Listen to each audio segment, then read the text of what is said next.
So, nuclear energy is having a bit of a moment. You may realize it because you're in that moment, but there have been several over the past week, and there's a drumbeat of attention on this industry. Those of us who have long believed that nuclear energy was very special may get frustrated sometimes when the things that we feel are so self-evident are not apparently so self-evident. The upside is that when the world discovers some special truth about nuclear energy, they can go crazy even if we've known about it for a decade. We've assembled a very interesting panel up here to deal with not all, but 3 of the biggest issues anyone who says that they like nuclear energy will be challenged with around the world. I'm saying anyone who talks about nuclear, what cab drivers will talk to you about, what they'll ask you about, what students will ask you about, what people who love a local nuclear plant but are worried a little bit, but like it, but worried a little bit, but they think they might be into it. These are issues that you are going to get asked about. So I have for you 3 of the, I think, masters of the topics for various reasons. And we'll get right started. So, Isabelle, you are founder of Isodope. Would you like to explain what that is? Isodope was a very weird artistic project, I guess you could say, that I started back in 2020 when I realized that nuclear energy had to be a part of the solution to climate change. And as anybody, like you said, as anybody who does a little bit of research and understands the facts about this technology, you just feel compelled to share with the rest of the world because it seems amazing that the public perception is so different from reality. So I started making social media content, trying to inform people how nuclear energy works, why we need it, and so on. And it surprisingly, honestly, caught on. Now, many, many years down the road, I've given a TED Talk, did a campaign with you and Paris and some other people to save Diablo Canyon in California, and now finishing writing a book. But it's just a way to explain nuclear energy and its importance. So an art project about nuclear energy. You mentioned a TED Talk. You did something very interesting at that TED Talk.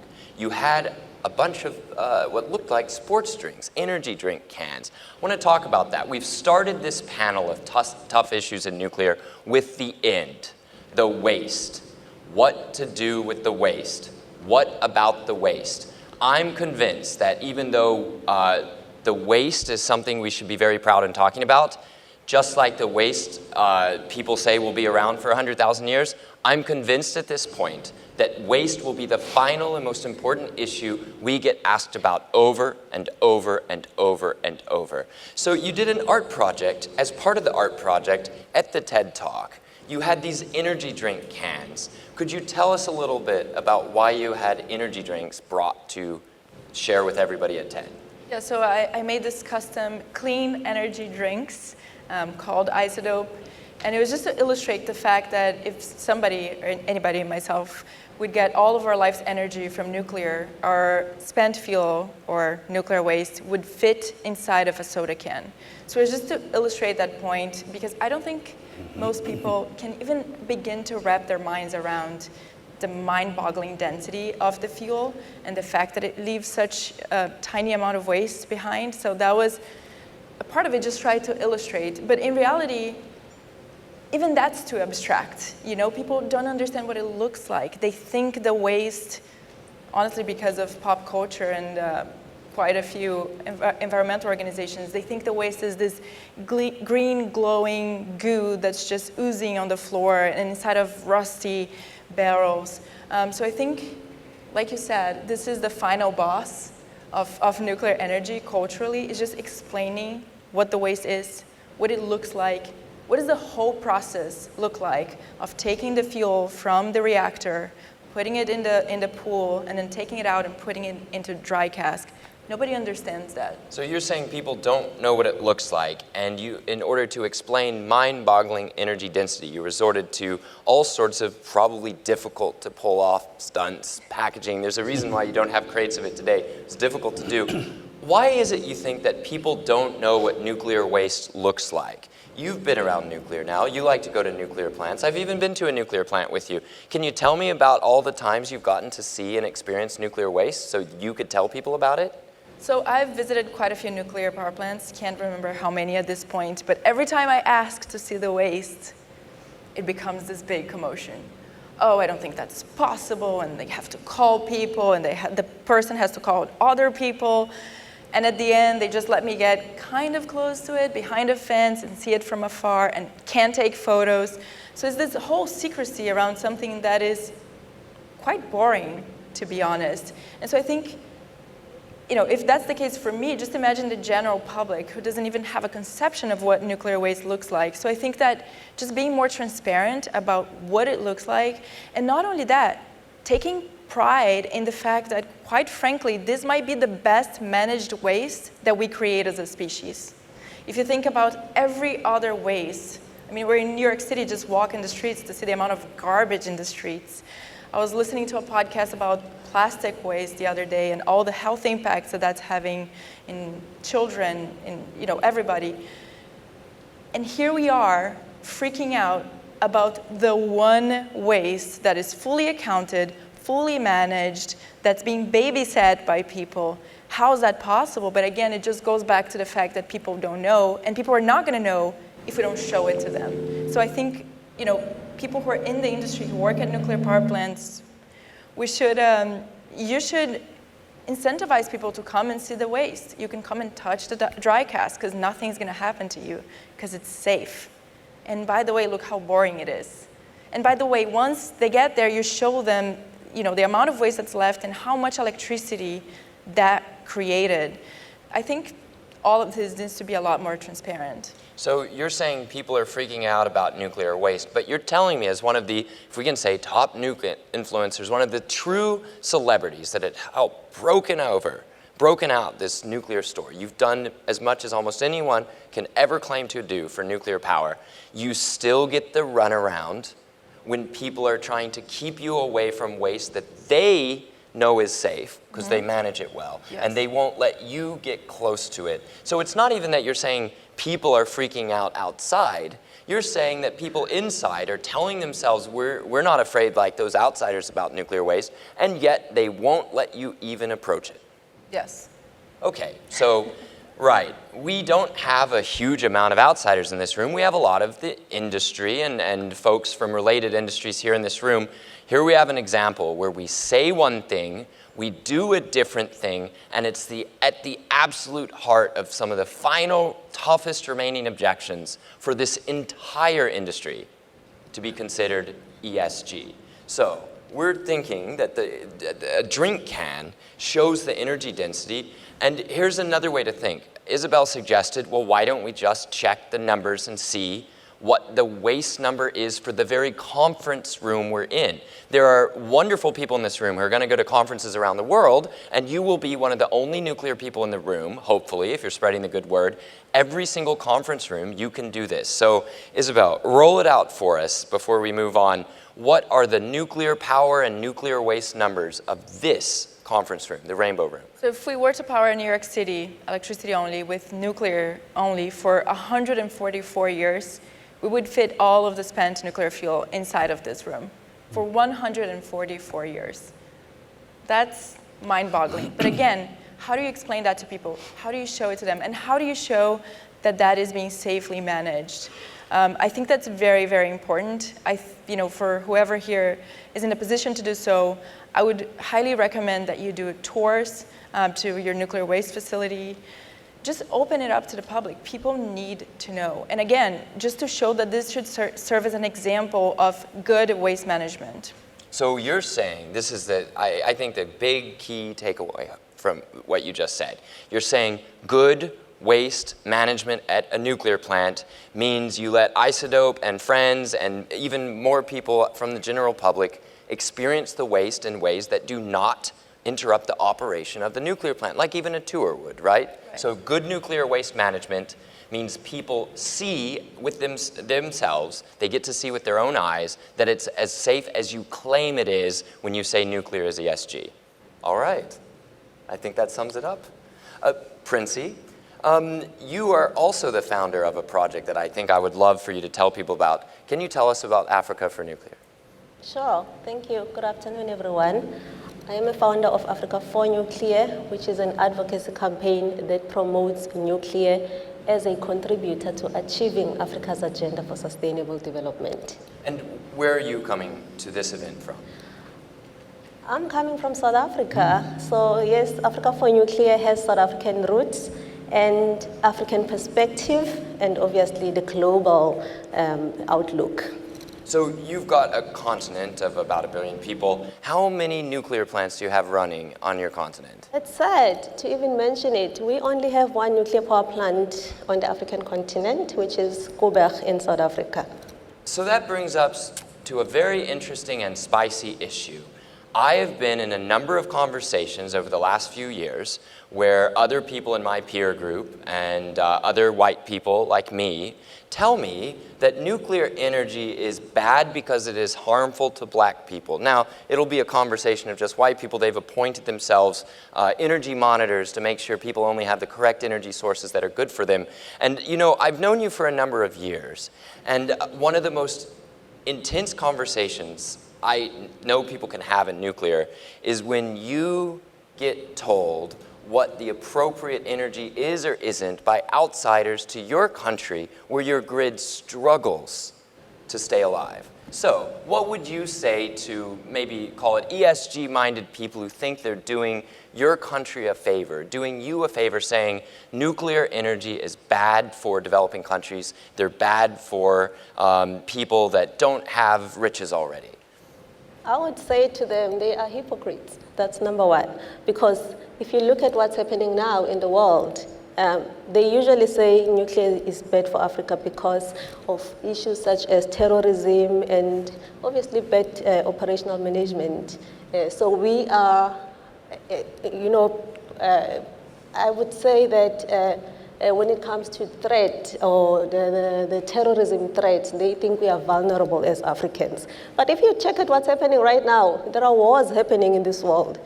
And the biggest war is not happening in Africa. So I would say that it's hypocrisy. And also, if you look at what happened in 2021, I think after Glasgow, where the rich nations gave South Africa $8.5 billion to move away from coal. But guess what?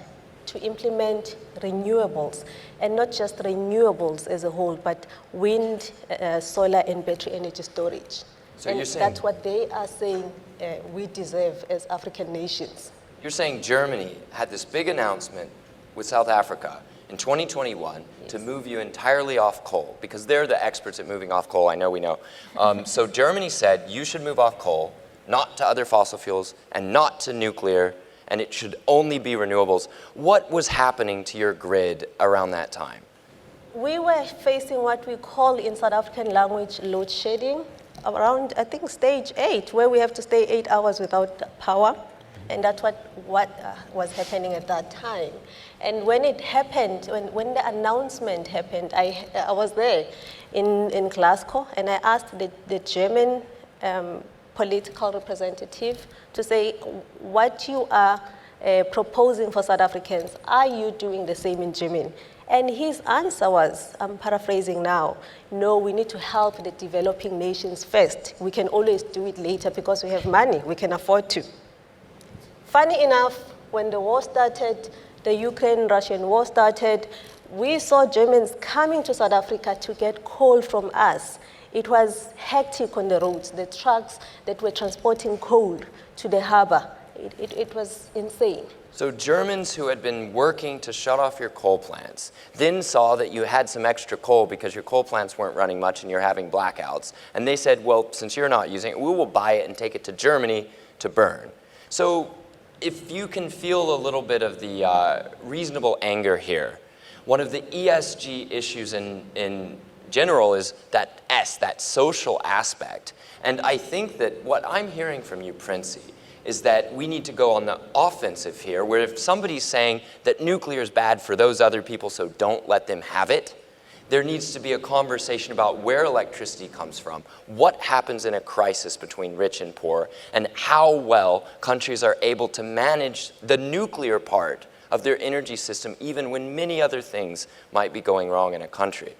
That's true, and you know what, they never mentioned that as Africans, I mean, we have operated a nuclear power plant for almost 40 years, because Kuba started operating in 1984. But they never mentioned that. It's like Africans are incapable altogether of operating a nuclear power plant. And yet, in their countries, they have African people working in their nuclear power plants. You will never find a nuclear power plant without an African working in it.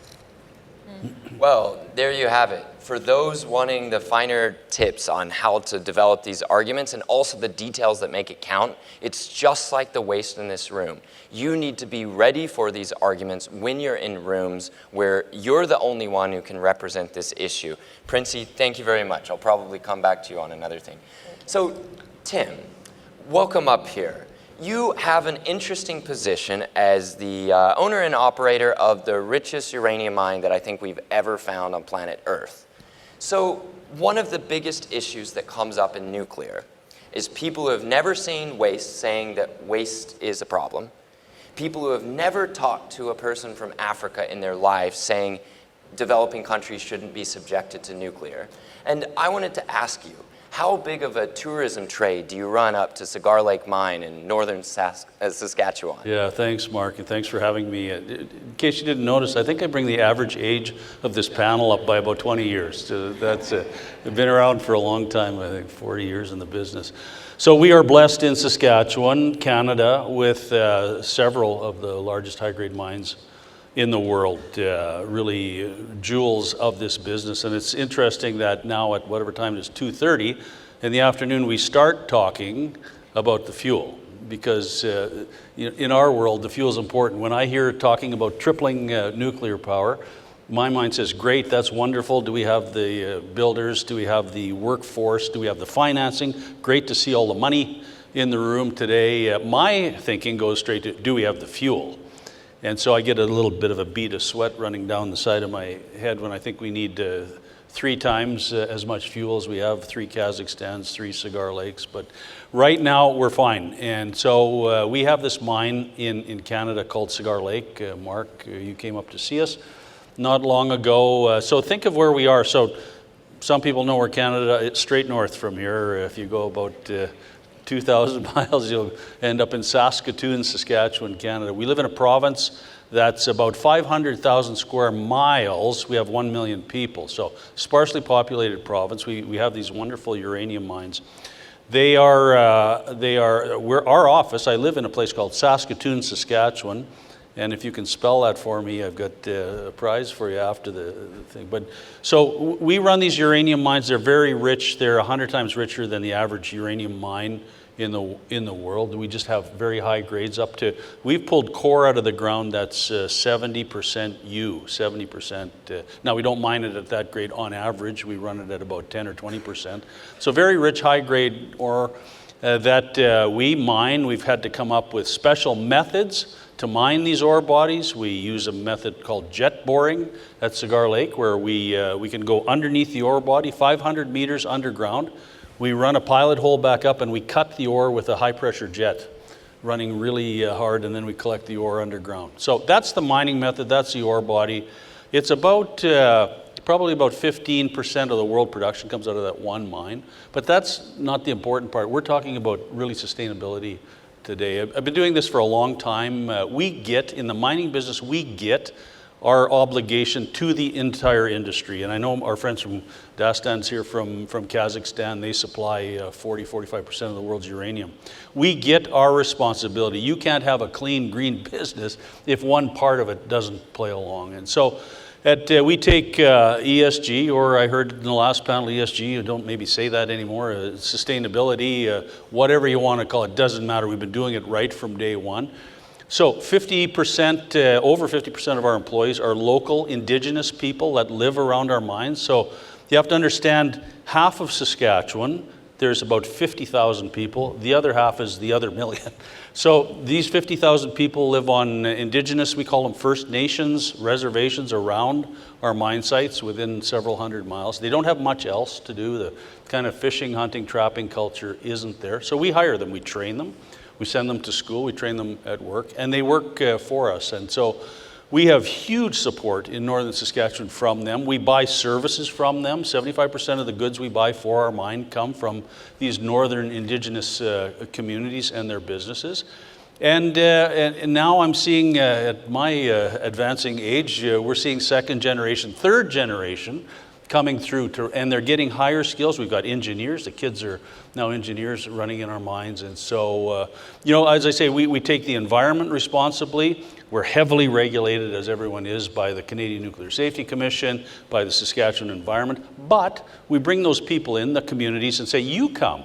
You want to know what we're doing? Come and see. We bring people on tours all the time, and we allow them to test the water, test everything we're doing. They test the fauna and flora around, and so they get their own results, so they don't have to rely on us. So we work hard on that. Like I say, we take our responsibility to this industry super seriously, and we don't want to be the part, whether it's the waste or the front end, where people say, oh yeah, okay, so nuclear industry or the nuclear generation's clean, but look at the mining side. I can tell you it's not like that, not at all.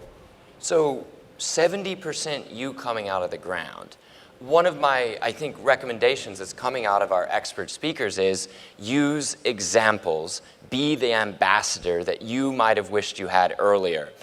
We had the example from this room, 144 years of powering New York City, and the waste ends up in this room. At the point you're talking about mining, with 10 or 20% or 70% grade, you're talking about an amount of mining that needs to happen that's not very different from the volume of the nuclear waste itself, which gets to the difficult part of talking nuclear, where you've got tiny quantities releasing immense energy and power, going back to tiny quantities. And we've hidden, not by choice maybe, if it's a few thousand miles north in Saskatoon, it's north of Saskatoon, it's a few hundred kilometers north of what's a few hundred kilometers north of here. It's so far out that even if you wanted to have a second income stream, taking eager tourists wanting to see the richest uranium mine in world history, you would still struggle to get them all up there. All the way to, say, Indian Point shut down, in fact, because of the fear and loathing around what people thought nuclear waste was, and it wasn't. So that was convenient. No excuses there. We have ore that's barely bigger, out of the ground, meaning I think based on 20 million pounds of production a year, that is about 40 million people's electricity per year. And that's rich country electricity, 40 million coming out of what, and I mean this in a very good way, a tiny hole in the ground, very, very small. That smallness means less environmental impact.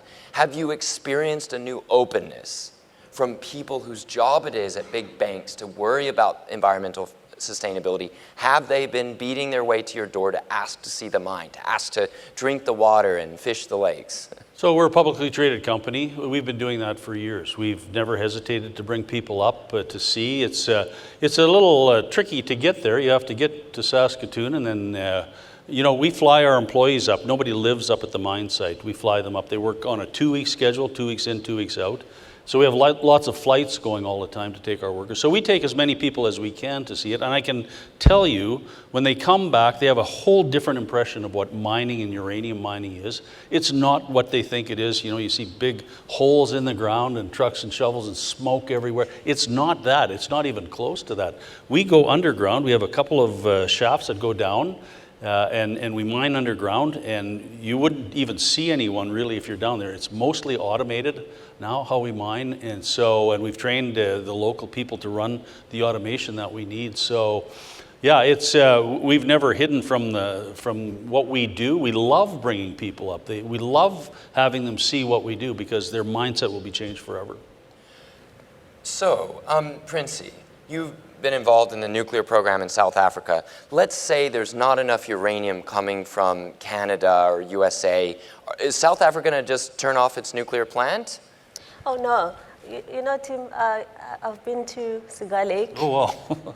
I didn't know that. And when Isabelle was talking about the secrecy in this nuclear waste earlier on, the first waste disposal area I witnessed, I was in Olkiluoto in Finland, when I had never seen a nuclear waste in my country, my own country. That includes even the mining of uranium. I've never been to a uranium mining in Africa.